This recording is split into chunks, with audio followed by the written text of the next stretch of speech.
So how many other songs have come out of your dreams? Oh goodness. Look, I feel like it's a constant habit that I'm doing it. A lot of the time, it's not the melody and it's more just the lyrics. Um, and sometimes they're just lyrics that will, just be in a bit of a verse of another song that I'll just then jot down somewhere, sort of a thing. But yeah, I think this is the first one that's been like that substantial part of it was from the dream, if that makes sense. Mhm. Yeah, Yeah.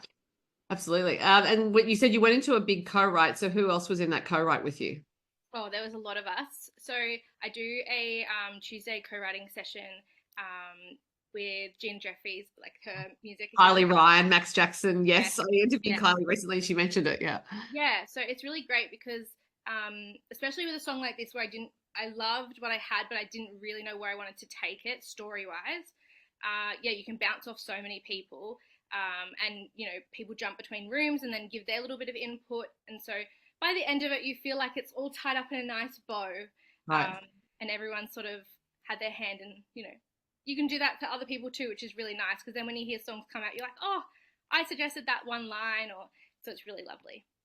So it sounds like co-writing works really well for you, more than writing on your own.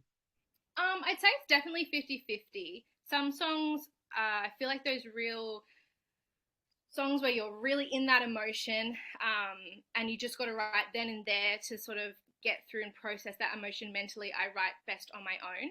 Mhm. But when it's more like conceptual ideas or maybe just a title that I have that I think is cool, definitely they're my sort of go-to things to do in a co-write. Mhm. So at Yeah. what age did you start dreaming songs? Um, I don't know. I'd say I probably started writing just like in my bedroom after school, sort of Mhm. thing when I was about 15, I want to say. And at that time, I just had a hot pink guitar that my dad got me off eBay. And I had got these jewels and like bedazzled it with the word cool. Oh, that's delightful. That is delightful, Eloise. Really, Yeah. like it is. And then for my 16th birthday, I got a proper guitar because my dad was like, okay, she's actually taking this seriously. You better get rid of the pink bedazzled one. Um, I hope you still have the pink bedazzled one, though. I don't, and I kind of regret getting rid of it because it's so funny. But I think I was a bit embarrassed by it at the Oh, time. shame.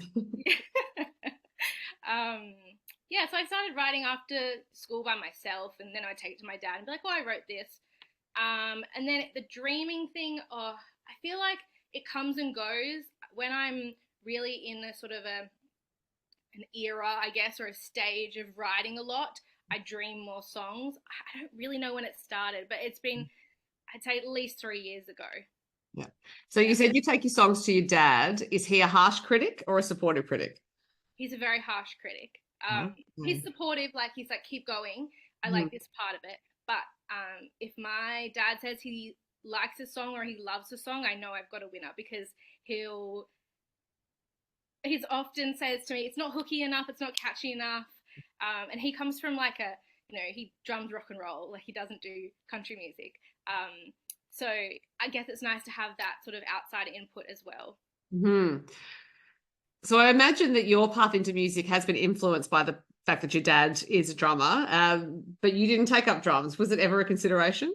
No, I don't know. Yeah, I think my dad, because I have a younger brother as well, he was very keen for him to learn drums. Um, and he actually never did. But I don't know how the whole guitar thing came up. I think I just must have like wanted it, and he's gone, all right, sure, and ordered me one off eBay. And yeah, I don't really know how it started. I definitely remember how singing came up.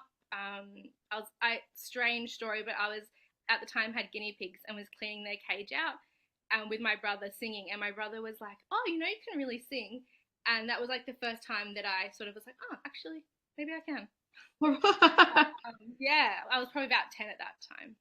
So I imagine if you were singing to the guinea pigs, you probably had been singing around the house for a while. Oh, yeah, I like have memories of just like making up songs and singing songs since I was little. Mhm. But playing an instrument didn't come until I was probably about, oh, yeah, I want to say 15 around that Mhm. age. Yeah. And then obviously your brain started to put together that you could sing and play guitar, and therefore songwriting in your sleep was an option. Um, Yeah. yeah. I think songwriting thing was like almost like a form of journaling for me in my young years. Um, so yeah, I think it just came quite naturally. Like my emotions, I'd go home and I already wanted to learn and sing and play guitar, and then that sort of just Hmm. spiraled from there. Yeah. And it is a really effective form of journaling, I would think, because partly you don't need the actual documenting part of it if you're working it out through the song, if that makes sense. Like, oh, well, I've written this song and maybe that's the extent of what I need to do. Yeah. And people say it is like therapy. And I agree with that in the sense that you have these emotions that you feel. And at the time, sometimes you don't know like quite how to process them or what to think about them. And sometimes finishing that song or writing that song gives you a really clear picture of um, not where you should go or what you should do, but you just feel like clarity in that emotion that you're feeling. Hmm.